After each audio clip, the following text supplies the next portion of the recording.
Assalamualaikum warahmatullahi wabarakatuh. Saya Ngatina dengan NIM C1F018002 Prodi Ekonomi Islam akan menjelaskan materi mengenai sistem keuangan syariah.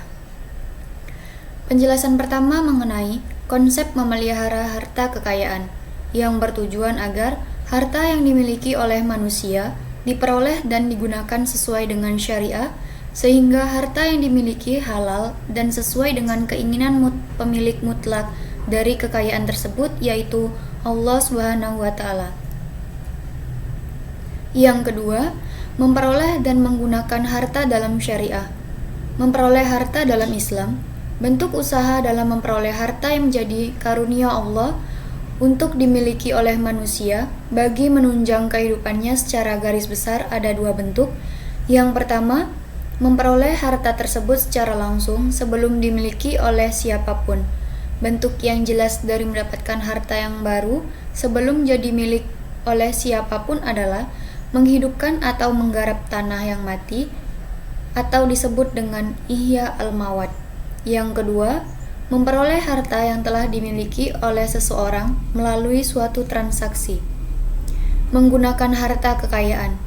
Harta kekayaan yang diberikan Allah haruslah digunakan dalam kebaikan seperti membantu fakir miskin, membantu anak yatim, membantu kemaslahatan umat, dan janganlah penggunaan harta digunakan dalam kejahatan sehingga mengingkarinya.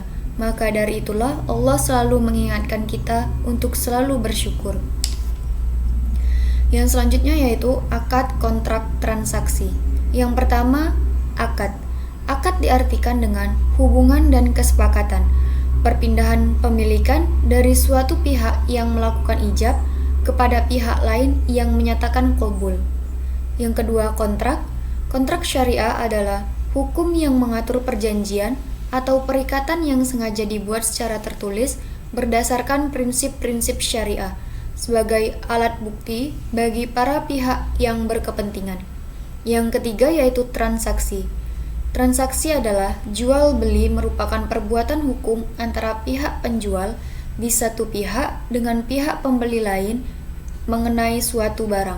Transaksi yang berlangsung jujur dan adil amatlah ditekankan dalam perdagangan atau bai oleh Al-Quran dan Nabi Muhammad SAW.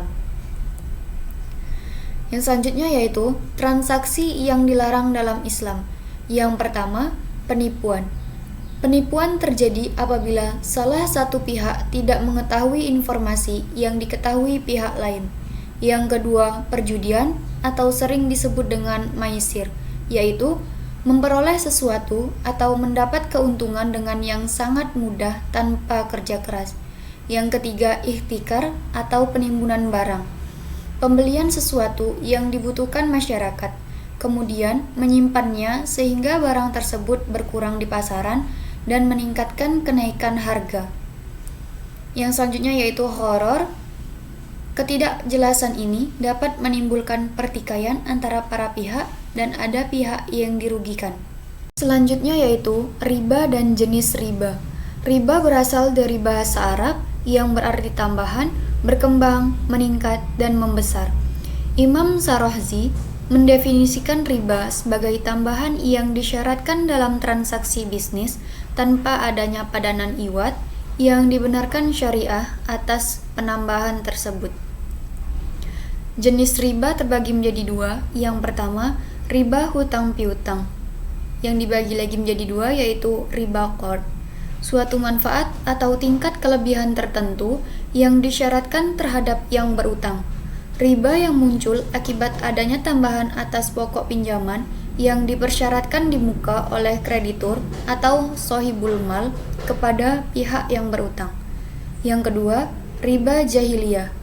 Utang dibayar lebih pokoknya karena si peminjam tidak mampu membayar utang pada waktu yang ditetapkan. Yang kedua yaitu riba jual beli. Yang pertama, riba fard. Pertukaran antara barang sejenis dengan kadar atau takaran yang berbeda, sedangkan barang yang dipertukarkan itu termasuk dalam jenis barang ribawi. Yang kedua, riba nasi'ah. Penangguhan penyerahan atau penerimaan jenis barang ribawi yang dipertukarkan dengan jenis barang ribawi lainnya. Riba nasi'ah muncul karena adanya perbedaan, perubahan, atau tambahan antara barang yang diserahkan hari ini dengan barang yang diserahkan kemudian. Sistem keuangan syariah. Praktik sistem keuangan syariah telah dilakukan sejak zaman kejayaan Islam. Namun, seiring melemahnya sistem khalifah, pada akhir abad ke-19, dinasti Ottoman memperkenalkan sistem perbankan barat pada dunia Islam dan bisnis. Yang pertama ada pelarangan riba, pembagian resiko, tidak menganggap uang sebagai modal potensial, larangan melakukan kegiatan spekulatif, kesucian kontrak, dan aktivitas usaha harus sesuai syariah. Selanjutnya, jenis instrumen keuangan syariah. Yang pertama, akad investasi merupakan jenis akad tijarah dengan bentuk uncertainty contract. Adapun kelompok akadnya adalah mudharabah, musyarakah, sukuk, dan saham syariah. Yang kedua, akad jual beli merupakan jenis akad tijarah dengan bentuk certainty contract. Kelompok akadnya adalah murabahah, salam, istisna, dan ijarah. Yang ketiga, ada akad lainnya. Adapun jenis akad lainnya seperti sarf, wadi'ah, qardul hasan, al-wakalah, kafalah, dan hiwalah. Sekian penjelasan materi dari saya. Saya ucapkan terima kasih. Wassalamualaikum warahmatullahi wabarakatuh.